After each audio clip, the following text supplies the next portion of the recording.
Hey liebe Kinder, so cool, dass ihr wieder dabei seid bei unserem Kigo und Mini-Kigo. Hey, aber heute ist etwas anders. Weißt du, was ich meine? Hast du deine Haare geschnitten? Nein, das habe ich nicht gemeint. Sind wir an einem anderen Ort? Nein, schau, es ist immer noch gleich wie letztes Mal. Findest du es nicht raus? Ah, du meinst, dass das Video für alle Kinder ist? Ja, endlich! Genau. Liebe Kinder, das Video, das ihr hier seht, ist für alle Kinder vom Mini-Kigo und vom Kigo. Heute und in den nächsten Wochen werden immer mehr Kirchen wieder anfangen, Gottesdienst zu haben. Und auch eben der Kigo in ihren Kirchenhäusern. Und ich freue mich so fest, all die Leute und vor allem all die Kids wieder zu sehen. Ja, mega, ich auch. Und darum werden wir in den nächsten Wochen nur ein Video machen. Dafür ist das dann für alle gleichzeitig. Für die Kinder vom Mini-Kigo und die vom Kigo. Genau. Aber das ist ja auch mega cool, Ja, oder? das finde ich auch. Du, Rebecca, aber wir müssen unbedingt noch etwas machen heute. Weißt, wir haben doch den Kindern im letzten Video etwas versprochen. Wisst ihr es, Kinder? Ich glaube, ihr wisst es, oder? Ja, genau. Wir dürfen noch auslosen. Wie cool ist das dann? Hey, so viel vom Kigo haben die richtige Lösung geschrieben. Danke vielmals fürs Mitmachen. Es ist mega cool mit euch. Und da haben wir wieder alle die Namen von diesen Kindern, die richtige Antwort gegeben haben. Und die Rebecca darf jetzt einen ziehen. Und der Gewinner ist Achtung! Caroline Scheidecker. Herzliche Gratulation! Wuhu, gratuliere! Mega cool! Wie versprochen kommst du in den nächsten Tagen ein Überraschungspäckchen über und wir wünschen dir ganz viel Spass damit. Jetzt werden wir uns noch ein bisschen bewegen und tanzen. Und dazu könnt ihr gerade in die Hocke gehen.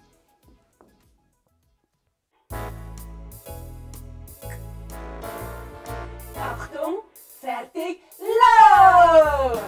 Achtung, fertig und dann los! Komm, wir machen Jesus groß. Tanzen, singen, ihm zu Recht. Jesus ist der Herr. Achtung, fertig und dann los! Komm, wir machen Jesus groß. Stampfen, klatschen, ihm zu Recht. Jesus ist der Herr und gerade nochmal. Achtung, fertig und dann los. Komm, wir machen Jesus groß. Tanzen, singen, ihm zu Recht. Jesus ist der Herr. So, jetzt können wir wieder ein bisschen zusammen tanzen. Die wollen, können sich ein bisschen mehr bewegen. Oder ein bisschen weniger, wie ihr wollt.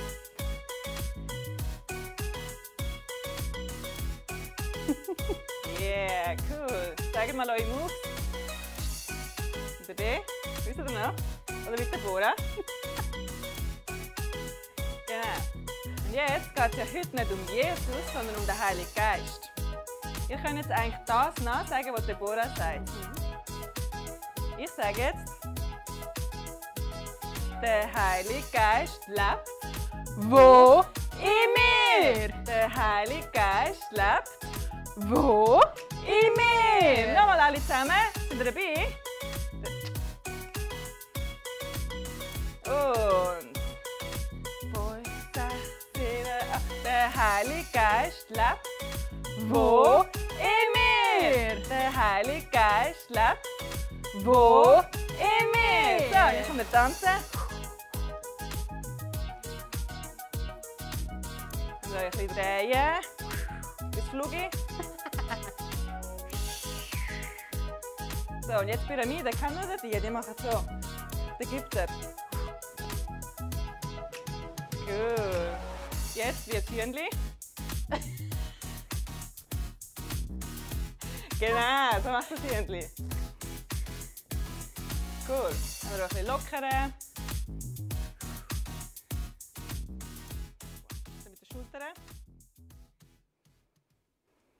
Zusammen beten ist mega toll. Und ich weiss auch schon, für was wir heute beten können. Ja, das passt so super mit dem heutigen Thema.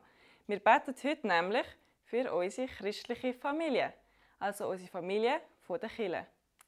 Und da haben wir eine Frage an dich.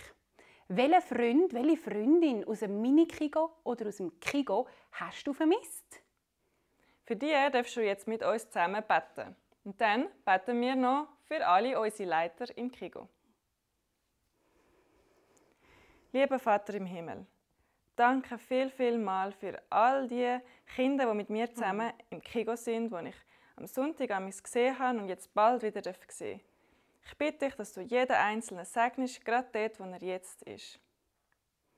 Und ich danke dir auch vielmals, lieber Vater im Himmel, für all die Leiter, die bei uns im Kigo uns immer wieder für uns da sind, mit uns singen, mit uns beten, uns Geschichten erzählen, mit uns Spiele machen. Danke viel für sie. Und ich möchte sie jetzt einfach gerade segnen und dich bitten, dass du ihnen hilfst in der nächsten Woche, dass wir, wenn wir wieder zusammenkommen mit dem Kigo, dass wir es einfach ganz toll haben und dich mehr gerne bekommen. Amen. Amen. Hey, ihr zwei! 4! Ja, was ist denn da passiert? Ihr seid ja plötzlich zu viert so cool. Abby und Dakota, wollt ihr mir und allen Kindern mal erzählen, wer das eure zwei Gespendli sind? Also, das ist mein Freund, der Jimmy. Ich kenne ihn aus dem Kinski. Und wir spielen immer zusammen. Ich wollte ihn mal mitnehmen in meine Kigo. Und darum ist er jetzt da. Hey, das ist ja auch mega toll. Herzlich willkommen, lieber Jimmy. Schön, dass du heute bei uns bist. Ja, und wer ist denn dein Gespendli, liebe Dakota? Das ist Kira. Sie wohnt im Haus neben mir und dann spielen wir viel miteinander. Sie kommt manchmal zu mir und ich gehe manchmal zu ihr. Jetzt sehen wir uns viel mehr, weil wir wieder zusammen spielen können. Das finde ich cool. Ja, das glaube ich dir, dass du das mega cool findest. So gut. Herzlich willkommen auch dir, liebe Kira. So schön, dass du heute da bist. Also das, liebe Kinder, sind Kira und der Jimmy. Und sie sind heute unsere Gäste. Und ich hoffe, wir werden sie noch viele Mal sehen. Ich möchte euch noch ein bisschen besser kennenlernen. Ich glaube, die Kinder wollen euch auch noch besser kennenlernen. Wollt ihr uns gerade mal erzählen, was ihr gerne macht und was ihr vielleicht auch sonst noch so erzählen wollt? Jimmy? Also, ich bin der Jimmy. Aber das wisst ihr ja schon. Ich tue mega gerne shooten und mit dem Velo fahren. Ich weiss im Fall schon viel über Gott und was es macht. Und ich finde es noch cool. Und nun hat es dann nicht mehr Leute und Kinder. Gerade so. Danke vielmals, Jimmy. Jetzt haben wir aber ganz viel von dir gehört und du hast viel erzählt. Mega cool. Es ist wirklich cool, dass du da bist. Und warum dass es nicht so viele Kinder und andere Leute da hat im Kigo, das tue ich dir nachher ganz gerne erzählen. Aber zuerst möchten wir noch von der Kira hören. Kira? Ja, also, ich tue mega gerne zeichnen. Das mache ich im Kinski und auch daheim. Ich tue mich mega gerne verkleiden. Dann tue ich mit dem Dakota ein Theater spielen. Aber manchmal spielen wir auch Playmobil. Hey, so cool. Danke vielmals für dein Erzählen, liebe Kira. Ich finde es mega cool, dass ihr zwei dabei seid und dass wir euch kennenlernen durften. Und Jimmy, du hast vorher noch gefragt, warum wir nicht mehr Leute sind im Kigo, gell? Das ist, weil wir noch nicht alle in unseren Kigo-Zimmern und in unseren Kirchenhäusern Gottesdienst machen können. Darum haben wir den Kindergottesdienst. Kindergottesdienst ist der Kigo. Da miteinander. Und die Kinder können über das Video zuschauen. Aber jetzt habe ich eine Frage an euch alle. Auch eure Kinder daheim. Wisst ihr überhaupt, was Kirche ist? Was macht man dort genau? Und gehören die Kinder auch zu den Kirche oder ist das nur etwas für Erwachsene? Und am Schluss noch die schwierigste Frage. Was hat der Heilige Geist mit Kirche zu tun? Sind ihr auch gespannt auf die Antworten? Ich schon. Komm, wir wollen gerade miteinander die heutige Geschichte hören. Letzte Woche haben wir die Geschichte gesehen von Pfingsten. An diesem Tag haben die Jünger den Heiligen Geist empfangen. Sie haben eine riesige Freude bekommen, haben gelacht und tanzt und haben in so komischen Sprachen geredet. Sie sind aber nicht nur überglücklich, sondern auch mega mutig. Der Petrus hat nämlich vor tausenden Menschen predigt. Er hat also zu den Menschen, die Jesus noch nicht kennt haben, geredet und ihnen vom Glauben an Jesus erzählt. Er hat ihnen gesagt, sie sollen aufhören, Böses zu tun und anfangen, Jesus zu vertrauen. Weil nur durch Jesus können wir Menschen mit Gott zusammen sein. Da auf dieser Welt, aber auch später im Himmel.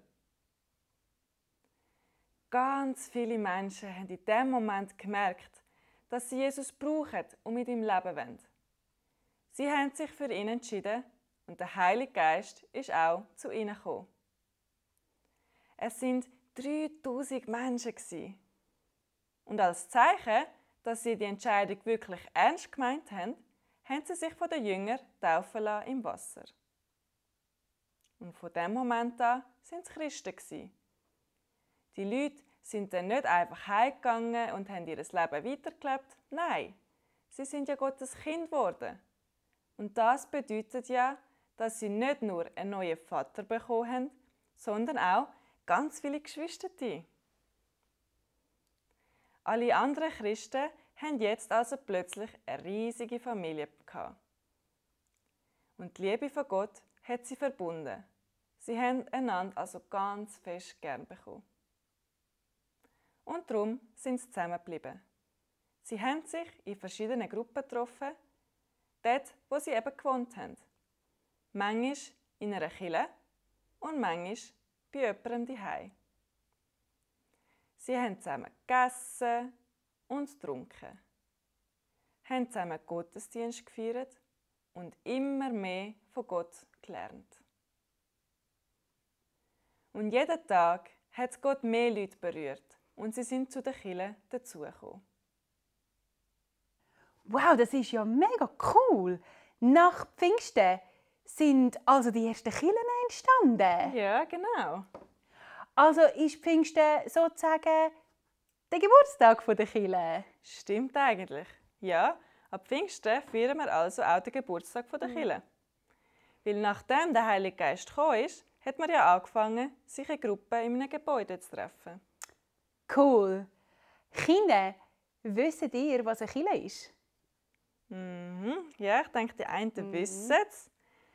Das ist ein Gebäude, also ein Haus, wo wir Christen vor allem am Sonntag hingehen. Dort haben wir zusammen Gemeinschaft, also wir spielen miteinander oder schwätzen zusammen. Und ganz wichtig ist auch, dass wir dort mehr von Gott lernen. Wir hören Geschichten vom Vater im Himmel, von Jesus und vom Heiligen Geist, die eben in der Bibel stehen. Wir können das gerade zusammen nachlesen in der Apostelgeschichte. Und zwar könnt ihr aufschlagen, die Apostelgeschichte, und zwar das Kapitel 2, Vers 44 bis 47. Willst du lesen? Ja. 44 bis 47. Alle Gläubigen kamen regelmäßig zusammen und teilten alles miteinander, was sie besaßen. Sie verkauften ihren Besitz und teilten den Erlös mit allen, die bedürftig waren. Gemeinsam beteten sie täglich im Tempel zu Gott, trafen sich zum Abendmahl in den Häusern und nahmen gemeinsam die Mahlzeiten ein, bei denen es fröhlich zuging und großzügig geteilt wurde. Sie hörten nicht auf, Gott zu loben und waren bei den Leuten angesehen. Und jeden Tag fügte der Herr neue Menschen hinzu, die gerettet wurden. Es geht also nicht um ein Haus, wo man sich trifft, sondern es geht um Menschen, die sich dort treffen. Man nennt das auch eine Gemeinschaft.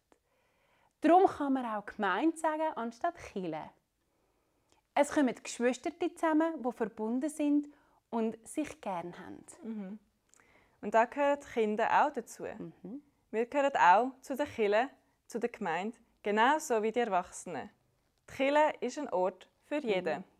Egal wie alt, wie gross, ob braune Haar oder eher blonde Haar. Die Kirche ist für jeden Mensch.